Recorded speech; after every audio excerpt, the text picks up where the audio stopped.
सुनीताची सासू तिच्याकडे रागात बघत म्हणाली, माझ्या घरात हे सगळं करण्याची तुझी हिंमत तरी कशी झाली? या घरात येऊन अजून 4 दिवस नाही झालेत तुला. तू स्वतःला काय या घराची मालकीण समजायला लागलीस का? येऊ देत माझ्या मुलाला. आज तुझी धडगत नाही. तुझे हातपाय नाही तोडायला लावले तर माझं नाव रुक्मिणी नाही. रात्रीचे 9 वाजले होते. सुनीताची सासू रागाने तिच्याकडे बघत होती आणि सुनीता त्यांचे ते रागाने भरलेले डोळे बघून खूप घाबरली होती. ती भीतीने थरथरत होती. आज काय होईल कुणास ठाऊक. सासू जेवढे दृष्ट आहे तेवढंच मुलाला देखील निर्दय बनवून ठेवला आहे. प्रत्येक नव्या नवरीला आपल्या नवऱ्याची प्रतीक्षा असते, पण तिला तर तिच्या नवऱ्याची वाट बघायला अजिबात आवडत नव्हतं. उलट तिला त्याची भीती वाटत होती. ती मनातल्या मनात देवाची प्रार्थना करत होती की आज तिचा नवरा घरी आलाच नाही पाहिजे. पण जोपर्यंत तिचा नवरा घरी येत नाही तोपर्यंत तिची सासू तिला जेवायला सुद्धा देत नव्हती. तेवढी दृष्ट आहे की तिने किचनला कुलूप लावून घेतलं होतं. बरं, असं काय घडलं होतं की रुक्मिणी तिचा एवढा राग करत होती? आणि प्रकाशचा असा का स्वभाव होता की आता नवीनच लग्न करून आलेली नवरी सुनीताला तो घरी आलेला आवडायचा नाही? चला तर मग जाणून घेऊया सुनीताबद्दल. सुनीताचं लग्न प्रकाशसोबत महिन्यापूर्वी झालं होतं.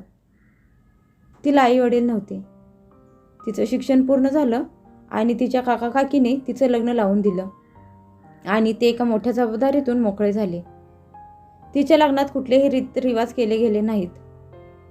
इकडे तिचे सासरे, तिची सासू रुक्मिणी, नवरा प्रकाश आणि एक नणंद रश्मी होती जिचं लग्न ठरलं होतं.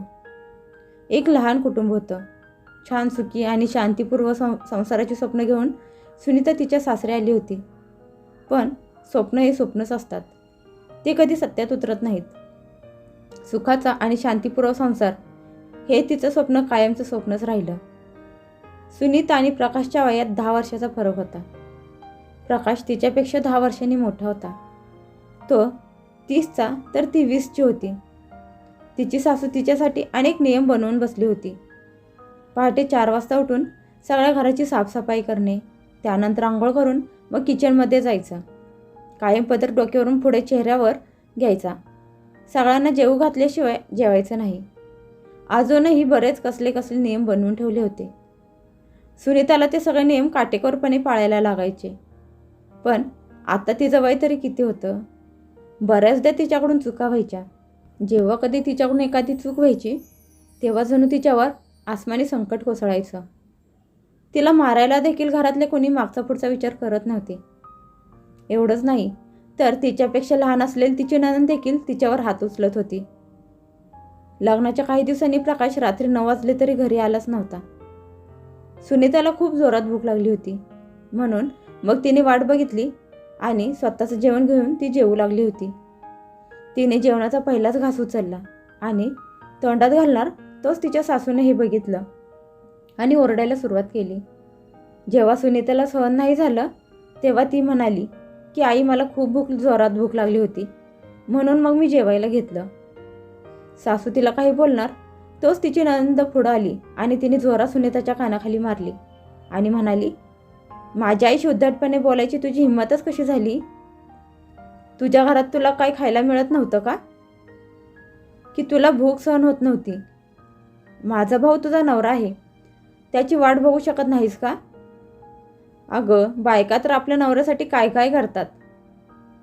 तेवढ्यात तिची सासू मध्ये बोलू लागली, राहू दे रश्मी, तू पण काय संस्कार शिकवत आहेस तिला? हिला आई वडील तर नाहीतच, त्यात तिच्या काका काकीनी हा दगडधोंडा आमच्या गळ्यात बांधलाय.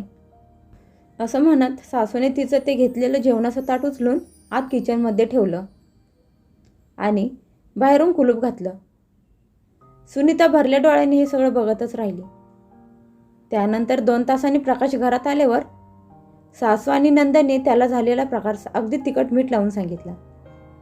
आता तर तो आईचा भक्त. त्याला सुद्धा राग आला की त्याने जाऊन सुनीताच्या कानाखाली जोरात लावून दिली. त्या दिवशी त्या बिचारीला जेवण मिळालंच नाही. आजच बघा ना, सुनीताने संध्याकाळचं जेवण बनवलं आणि ती सासू आणि नंदेला जेवण वाढत होती. त्या दोघी बाहेरच्या खोलीत जेवण करत बसल्या होत्या. तर सुनीता गरम गरम चपात्या करून त्या दोघींना देत होती. आज दुपारी तिच्या सासून तिला फक्त एक चपाती खायला दिली होती, त्यामुळे तिला चांगली जोरात भूक लागली होती. आणि प्रकाश तर 10च्या आत येत नव्हता. आता सुनीताला भूक अजिबात सहन होत नव्हती. सासू आणि ननंद जेवण करून त्या किचनला कुलूप लावणार हे माहीत असल्यामुळे तिने पटकन एक चपाती बनवून हळूच तिच्या पदरात लपवली. जेव्हा त्या मायलेकींचं जेवण झालं तेव्हा त्यांनी तिला बाहेर काढून किचनला कुलूप लावून घेतलं. सुनीता तिच्या खोलीत आली. तिकडे सासू आणि ननंद आपापल्या खोलीत आराम करायला गेल्या. जेव्हा सुनीतेला वाटलं की आता आपल्याला कोणी बघणार नाही, तेव्हा तिने तिच्या कमरेत घुसवून ठेवलेली चपाती बाहेर काढली आणि तिचा रोल करून ती कोरडीच खाऊ लागली. खाता खाता तिच्या डोळ्यातून अश्रू वाहू लागले होते. तिचा स्वाभिमान तिला ही गोष्ट करण्यापासून थांबवत होता. पण काय करावे देखील तिला समजत नव्हतं. तेवढ्यात तिची सासू काहीतरी कारण काढून तिथे आली आणि तिने सुनीताला खाताना बघितलं. मग काय, तिने ओरडायला सुरुवात केली आणि आता सुनीता प्रकाश घरी येऊ नये म्हणून देवाकडे प्रार्थना करू लागली. आता तो काय करेल सांगू शकत नाही. त्या दिवशी त्या सगळ्यांसमोर चपाती घेऊन खाल्ली तर तिला कानाखाली मारली होती, पण आज तर चोरून चपाती आणली होती. थोड्या वेळाने प्रकाश घरी आला तर तिच्या छातीत धडधड वाढली होती. तिला घाम सुटला होता. तेवढ्यात अचानक प्रकाशचा आवाज आला, सुनीता बाहेर ये. सुनीता भीत बाहेर आली. तिने बघितलं तर तिची सासू अजूनही नागिनीसारखी फुसकरत होती. बाजूलाच उभी असलेली रश्मी तिच्याकडे कुस्ती नजरेने तिच्याकडे बघत हसत होती आणि प्रकाश, त्याचे तर डोळे रागाने अधिकच लाल झाले होते. त्याने समोर सुनीताला बघितलं आणि पुढे होत त्याने तिचे केस पकडून तिला जोरात ओढली आणि ढकलून दिली. सुनीता जोरात ओरडली. तो तिला म्हणाला, तुझी एवढी हिंमत झाली की तू आपल्याच घरात चोरी करतेस? थांब, तुला तर आज मी सांगतोच. असे म्हणत त्याने त्याचा पट्टा काढला आणि तो सुनीताला मारू लागला. सुनीता त्याला हात जोडून विनवणी करत होती, पण त्याला तिच्यावर दया आली नाही आणि घरातल्या बाकीच्यांना देखील तिच्यावर दया आलीच नाही. शेवटी प्रकाश मारू लागला आणि तिने त्याला धक्का देत ती घरातून बाहेर पळून गेली. सासू म्हणाली, अरे पकड तिला, बाहेर कुठे चालली बघ ती. प्रकाश म्हणाला, जाऊ दे ताई, जाऊन कुठे जाणार? तिला तिच्या माहेरचे लोक थोडाच घरात ठेवून घेणार आहेत. स्वतःहून परत फिरून आपल्याकडेच येईल ती. तू लवकर माझ्यासाठी जेवण आण, मला जोरात भूक लागली आहे. त्याचं बोलणं ऐकून रुक्मिणी पटकन त्याच्यासाठी जेवण घेऊन आल्या आणि तो जेवायला बसला. पण सुनीताची काळजी कुणालाच नव्हती. शेवटी बऱ्याच वेळाने सुनीता पुन्हा घरी आली. तिला रागीट नजरेने बघत ते तिघेजण तिच्यासमोर उभे होते. सासू म्हणाली, आली का परत महाराणी? काय झालं, माहेरच्यानी ठेवून नाही का घेतलं? मग प्रकाश म्हणाला, जोपर्यंत माझ्या पायावर नाक घासत नाहीस तोवर या घरात यायचं नाही. मला धक्का मारून गेली होतीस ना? तेवढ्यात रश्मी म्हणाली, हो दादा, एवढ्या सहजासहजी माफ करू नकोस हिला. आता जर हिला माफ केलं तर उद्या पुन्हा ही आपल्या डोक्यावर बसून नाचेल. असल्या मुलींचा काय भरवसा? भरवसा तर आम्हाला तुझ्यावर देखील नाही. जी आपल्याच बहिणीचा मान ठेवू शकत नाही ती आमच्या घरातल्यांना काय मान देणार? अचानक सुनीताच्या मागून रश्मीचे होणारे सासरे पुढे आले. त्यांना तिथे बघताच त्या तिघांच्या चेहऱ्याचा रंगच उडाला. रुक्मिणी म्हणाल्या, या तुम्ही कधी आलात? ते म्हणाले, मी तर तेव्हाच आलो जेव्हा तुमची सून रस्त्यावरून वेड्यासारखी पळत सुटली होती. बरं झालं, आम्हाला तुमच्यासारख्या खोट्या माणसांचा खरा चेहरा आधीच समजला, नाहीतर आमचं तर घर बरबाद करून टाकलं असतं. तुमच्या या मुलीला आमच्या घरची सून बनवून आणलं असतं तर. रश्मी म्हणू लागली, नाही, तुमचा काहीतरी गैरसमज होतोय बाबा. आत या, मी तुम्हाला सगळं समजावून सांगते. ते रागात म्हणाले, खबरदार मला बाबा म्हणालीस तर. कोण बाबा? कुणाचे बाबा?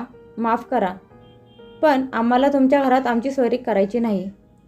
आणि जे समजायचं आहे ते बाहेर पोलीस उभे आहेत, त्यांना समजावा. अचानक मागून पोलीस आले. त्या तिघांना तर घामच सुटला होता, काय बोलावं ते देखील सुचत नव्हतं कुणालाच. त्यांना बघताच रुक्मिणी हळू आवाजात सुनीताला म्हणाल्या, अगं सुनबाई, एवढ्याशा गैरसमजातून कुणी पोलिसांना बोलवतं का? अशी लहान सहान परीक्षा तर प्रत्येक मुलीला नवीन लग्न करून आल्यावर आपल्या सासरी द्यावीच लागते. शेवटी किती जरी केलंस तरी हे तुझं सासर आहे आणि त्याचा मान राखणं तुझी जबाबदारी आहे. सुनीता म्हणाली, माफ करा सासूबाई, मला असली परीक्षा द्यायची काही गरज नाही. हे लग्न मी मार खाण्यासाठी केलं नव्हतं. आणि हे कसलं सासर आहे, इथे तर मला चपात देखील चोरून खावी लागते आहे. तुम्ही लोकांनी मला कमजोर समजलं का? माझं माहेर नाही, ठीक आहे, पण मी कमजोर नाही. आता संस्कार तुमच्या मुलांना जेलमध्ये बसवून शिकवत राहा.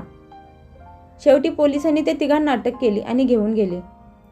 रश्मीच्या सासरच्यांनी ते लग्न मोडलं. सुनीताला एका स्वयंसेवी संस्थेने पुढे जाण्यासाठी मदत केली. आता सुनीता त्या संस्थेचं काम करून लोकांना घरगुती भांडण करू नये म्हणून जागरूक करत आहे. तिने आता एक नवीन सुरुवात केली आहे.